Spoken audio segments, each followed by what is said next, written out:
Let's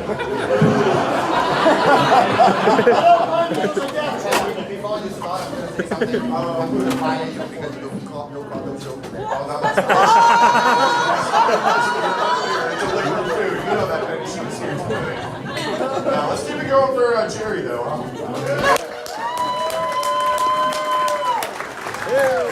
This man's been bringing comedy up here for over 20 years now. Just entertain our drunk asses in the winter. So, I don't know, are you upset with me though, Jerry? Because last time, you had me in this nice theater, giant stage, now you got me standing in the corner of my local bar trying to stand on the fucking Come on, I mean, this is where we're supposed to be with comedy though, right folks? A small dark room. Speaking of small dank rooms, has anyone here ever seen a show at the Wheat Lounge in town? No one? Yeah, no, that seems about right. Now this thing, it's a real small, nice, intimate space for shows, though. It really is. Except for the stage. A very similar situation there as well. It's usually a 3x3 foot box, probably made out of hemp, I'm guessing, considering what it's at. I actually did really want to perform there originally until I saw this little what was it? No, it's a little little dwarf stage. That's what it is. It's a little dwarf stage. Yeah, so I did really want to perform there until I saw that thing. I can only imagine what would happen if my big ass got up on this flimsy little hip box. I can see the headlines now. Many injured at a comedy show from stage collapse. It's not going to be a problem on the floor here. I think we'll be okay. So, ran a marathon last year. Yeah. That's a 26.2 miles thicker and everything. Well, I gotta be honest, I didn't really run a marathon. I walked 26 miles last year. That's about the same, right? Now, as you mentioned, though, I work at Pagoda. I'm a delivery driver. Most of you probably already know that. Fuck, I think I've delivered to almost everyone in this room at one point. I drive a Suburban now, though, which it gets real horrible gas mileage. So, worked out a deal with my manager that only delivered a 10th mile radius now. Works out great. We even came up with a new little slogan for it. If you're close enough to walk here, we'll deliver to you. I did find out last week, though, that my manager, Anthony, did not know my last name was Thompson. I've worked for this guy for 7 years now, and he always calls me Tompkins. Which I just took as a fun nickname, you know. Every once in a while, I'd be like, hey, man, you know that's not my real name, right? He'd just laugh, walk away, thinking I'm messing with him. I finally had to show him 2 forms of ID in my last electric bill. Ridiculous. So I'm late to work all the time. It's a real problem.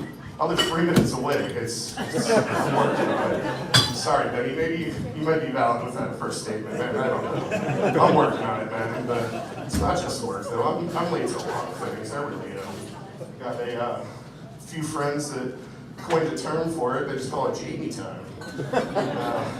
I'm supposed to be somewhere. They all show up. They just don't know when. So I don't watch that much television anymore, but I do listen to, about 8 hours of podcast a day or so. Or as I like to think of it, a one-sided conversation with friends that don't know you exist. The holidays just passed not too long ago. Anyone else told that they're difficult to shop for? I hear it all the time, every year. I know just people can't figure it out. I had a few friends just nail it this year, though. Just kept it simple. Booze and weed. That's right, I'm talking handles and mason jars. Forget about 40 ounces of freedom. I'll take 40 grams of bliss. That should last me a couple days, I'm sure. So has everyone done the latest challenge on Facebook yet? Stupid challenges, they're not going away, are they? I mean, they started out innocently enough, they really did. Water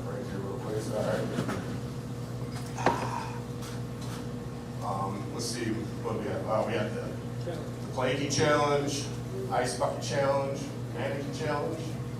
No harm, no foul with those. And then they took a real dark, dangerous twist a little while ago. And I mean, they started doing the Tide Pod challenge. Teens are eating laundry detergent, fucking dummies. And we had the car surfing challenge where kids stand on the top of moving vehicles like they think they're fucking Teen Wolf or something. And then we had the Bird Box challenge. Jeez. So the Bird Box challenge is where people blindfold themselves, drive their car with only their GPS to guide them. I use my GPS every day for work, I really do, and I can actually see where I'm going. Exactly. This is not going to end well. This really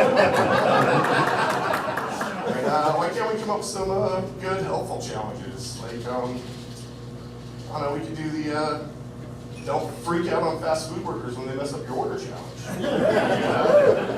Or, well, this one's really simple. We could use your turn signal challenge.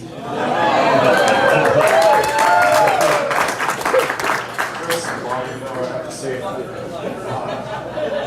And, let's see. We could do the put your fucking shopping cart back when you're finished with it challenge. Every time I pull into a parking lot and see an open space, nope, rope shopping carts everywhere. I mean, put your shit away, people. It's not that hard. You can even videotape that, post it up on Facebook. Hey, look at me doing the shopping cart challenge. Real easy stuff, real easy. Thanks, guys. You've been great. Have a good night.